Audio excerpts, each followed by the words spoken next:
Namato Ratana Tayassa.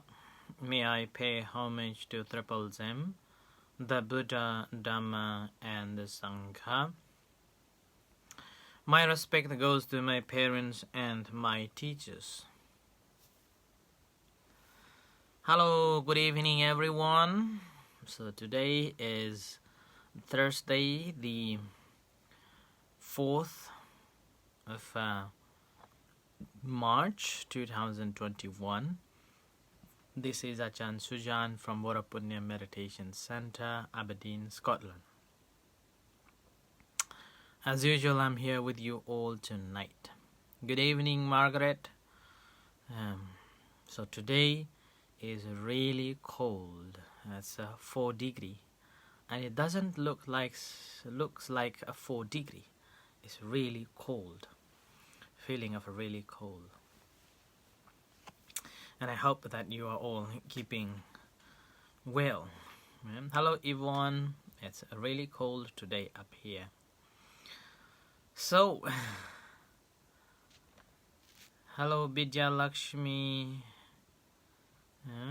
Everyone. Okay, so it's been a long time that I haven't replied any questions, since I thought that it's all answered, and again I haven't given any opportunity to ask questions. So in this occasion, if anyone have got any questions, then you can post here so that I can reply here now, or post to the messenger. Then again later on I will look at it and will answer your questions on Buddhism mainly, and any other subjects which I will try my best to answer. And we've been continuously studying the discourses based on the Samyutta Nikaya, the one of the Buddhist scriptures, among the five discourse volumes. And the Samyutta Nikaya is quite a thick book. It has got plenty of discourses to learn. And so far we have been only concentrating on the Satipatthana Samyutta, where we are learning how the Satipatthana is important and why it is so highly practiced and introduced so much. And as we do know and do understand that the practice of a Satipatthana, or even a practice of a mindfulness meditation, mindfulness meditation, what we are learning and teaching and gaining knowledge is mostly, always refer to this Satipatthana Sutta, or the discourse. So that's why we are trying to concentrate and learn from these discourses in order to gain further understanding and further knowledge, so that we can apply in our day-to-day life. So that is the pure reason why I've been reading the Satipatthana Samyutta and explaining from what I have understood. Now, Yvonne asks, what is after nibbana? That's a really good question. Okay, and what is the nibbana? That's a really, really good question. And I don't know yet. I haven't been there. If I have been there, then probably I could explain to you. Yeah. So I don't know what is after nibbana, but what I have heard and what I have listened and what I have read, it appears that it's somewhere something that doesn't have anything after. Yeah. And actually this is today's discourse is on that particular topic, actually. And the reason why one has to practice Satipatthana is to gain in that state of a nibbana and not beyond the nibbana. Okay? And let's start from the discourse.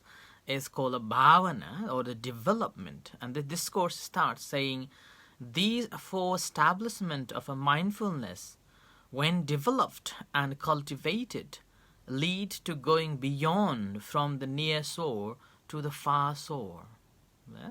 And what are those four establishment of a mindfulness? Yeah? And there's a four establishment of a mindfulness, when developed and cultivated, lead to going beyond from the near shore to the far shore.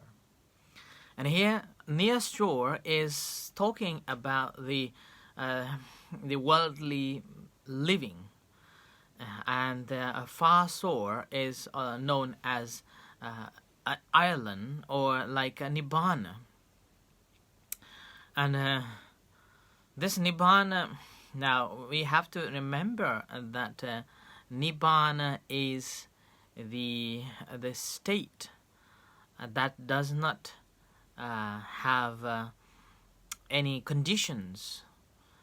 We have understanding that there are two teachings.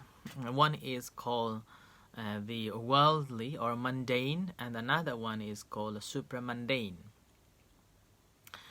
And then the mundane teachings are conditioned by the so many things, particularly in a short form.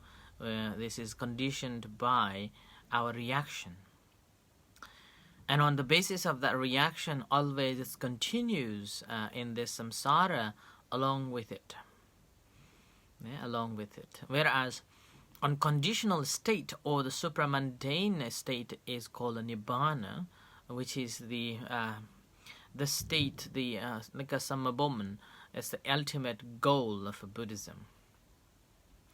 And what happens in that state of the nibbana is basically the state that there is no becoming. Yeah? So that's why once we have attained in that nibbana, is basically there is no becoming. So that's why there is no after the nibbana. There's no becoming. And then there is no conditions to confirm that it exists too.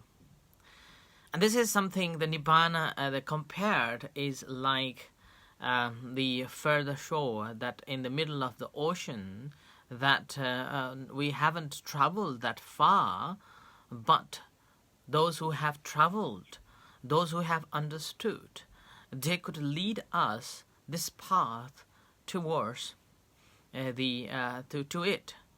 And there is another simile given this morning when I was giving a talk, and surprisingly, this is my first time ever that I have given 3 hours, 3.5 hours continuous talk on 16 stages of jnanas that one will gain through the practice. It was surprising, really surprising.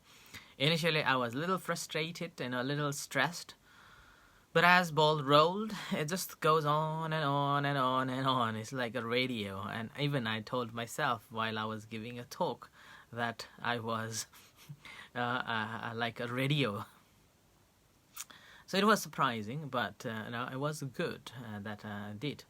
So in that, again, one of the knowledges explains that it's called anuloma jnana. This is the state that we are talking about, wanting to be free from this birth and death and this suffering, understanding that everything is just vanishes, everything is conditioned, arose, and finally it just fades away, and seeing this nothing is more desirable, and become a dispassionate on it.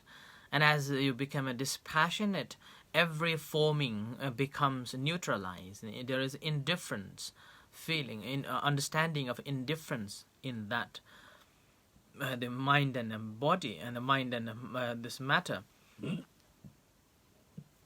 And then, as having seen this mind and the matter in such a way, we will lose all our conceit, and we will lose our this so-called pride, and grasping that this is belongs to me, and that is belongs to me. This is ego-centric view that we normally have will just drops away.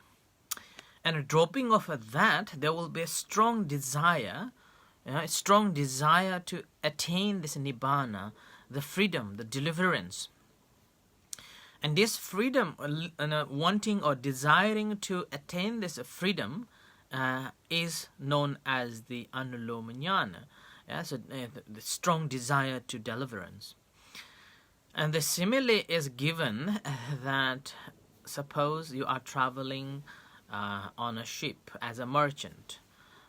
In the past, they didn't have a GPS.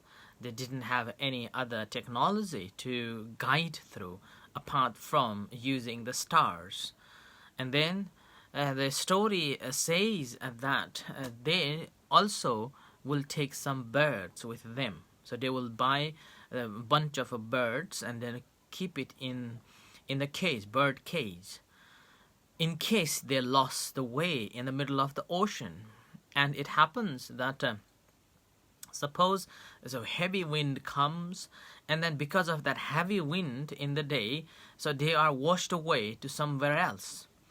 And the captain or all the people on that ship confused and not knowing which direction should go.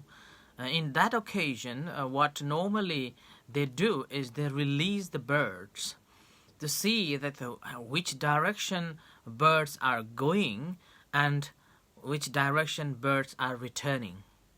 Okay, and then the story goes on saying that in a similar way, as we have fully understood, then it's basically like the thought of going for the freedom, the attainment of a nibbana, and this thought we do gain and do get sometimes, probably many times, because of the problems, because of the situations, because of other people, other situations. And as you are paying attention to it, contemplating on that, and suddenly you realize there's so much disgust, so much dispassion on that, and the desire to free yourself from that, and wanting to go far, far away. Yeah, like it didn't want to talk to anybody, didn't want to stay with and close by. You don't want to stay with someone so you just simply want to drive away far in a hidden somewhere unknown. Yeah, unknown. So that sort of a thought will come. Okay, and here it's similar to that way, that once you are lost, the shipman or the captain will release these birds.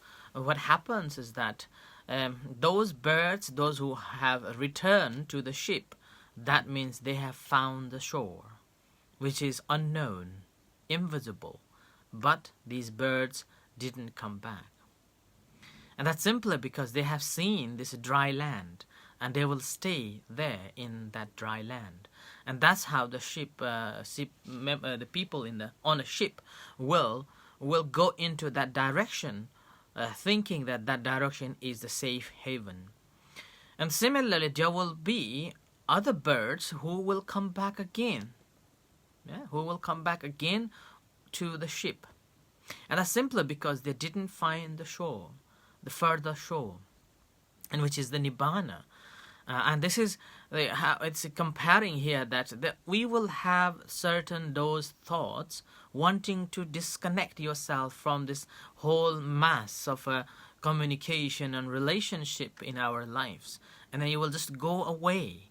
But that going away is not complete going away.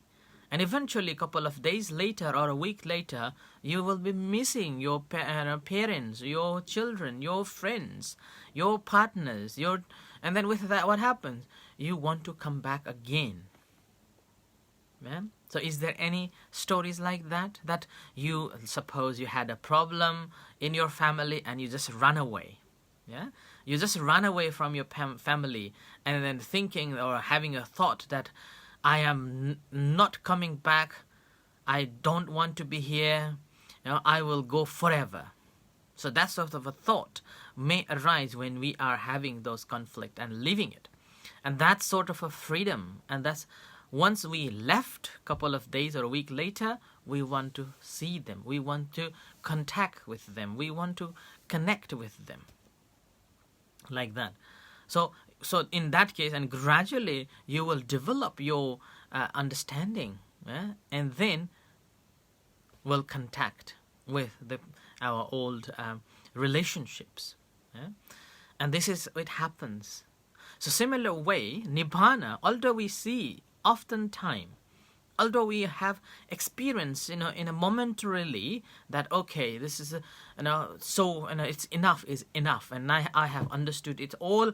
Now I am going to for good, attaining good. So that is the liberation, the attainment of a nibbana, or also known as further show.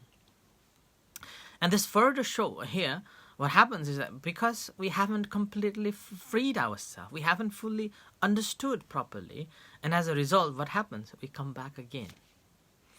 It's like making excuses, please, and then making that, so we'll come back. And gradually we build up that connection again, build up our connection with our members again, and that's how gradually we merge into the community. And this is the similar way that as long as we have greed, we have a hatred, and then still there are so many things that we haven't understood, things that we should be understood. And these, as long as inside our mind and our heart persists, then it's like a burst, those who are coming back to the shore, the near shore. And this is like as we practice, and we have fully understood the cause and effects, understood that how this is interrelated and how it interrelates, and then who is influencing what, and then seeing that these are all basically because of the condition that arises, eventually it fades away. And understanding this fading away, and even looking at our own self, seeing that this is so empty, hollow, nothing belongs to me, and then why I am here, what I am doing, and then what is it for? So this form of a dispassion is called a viraga arises, and this viraga is the driving force to seek the deliverance. Okay, to seek the deliverance, and this is the path leading to the nibbana, the ending of all the negativities. Ni means negative, bana means ending. So ending of all the negativity from our hearts and minds is the achievement of the nibbana. And now here, in terms of that nibbana, again, there are two types of nibbanas. The number, and further on, the question was, what is after nibbana? Here, the one thing we have to remember, nibbana is not attained after you died. Nibbana is something that you attained while you are alive, like the Buddha. Like the Buddha. So the Buddha was born in Nepal, and then he stayed as a prince until 29, and then he left the palace and he spent 6 years practicing meditation. And then after 6 years of a practice at the Buddha Gaya, which is the holy place now in India, where the Buddhists from all around the world visits as a place to gain more encouragement and energy to practice. So there he attained enlightenment. And this enlightenment itself is the nibbana. And this enlightenment, or this nibbana, is known as sa-upadisesa nibbana, which means you have attained, but this physical body, this body still exists. And meanwhile, you experience pain, you experience sensations, worldly matters, that you are conditioned with the world. So you do have to experience those pains. But what is the difference here is that these pains won't hurt you. There is a pain because of the physical need, because of the physical conditionality. But It won't hurt your mind. So that's why there is a very famous words and a phrase saying, "Let the body get pain, not the mind." Right? So that's why that is the first stage of attainment of the nibbana, or not the first stage, the stage that you have already attained, but your body still persists. But in that moment, you don't have any form of greediness, any form of a hatred, any form of a delusional, but there is a full of kindness, full of sharing, full of a caring. That's why it's called compassionate.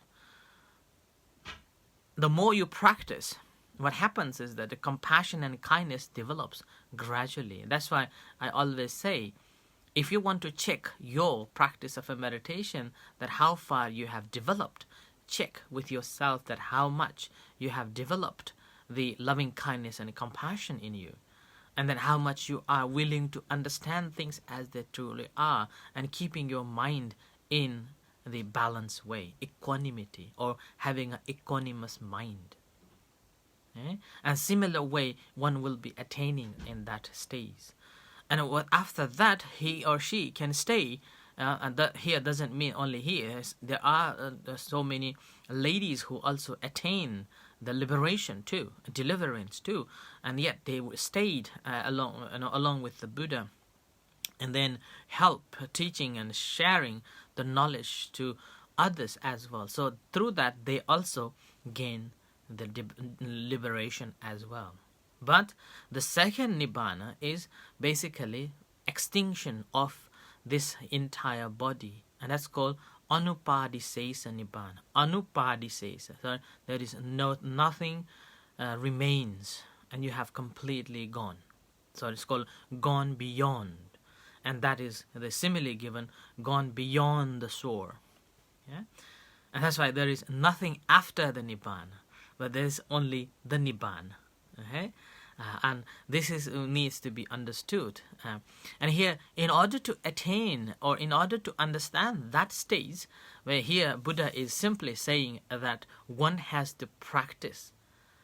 Not only practice, but one has to cultivate is to make it more, developing more. So it says, when developed and cultivated, lead to going beyond. Yeah.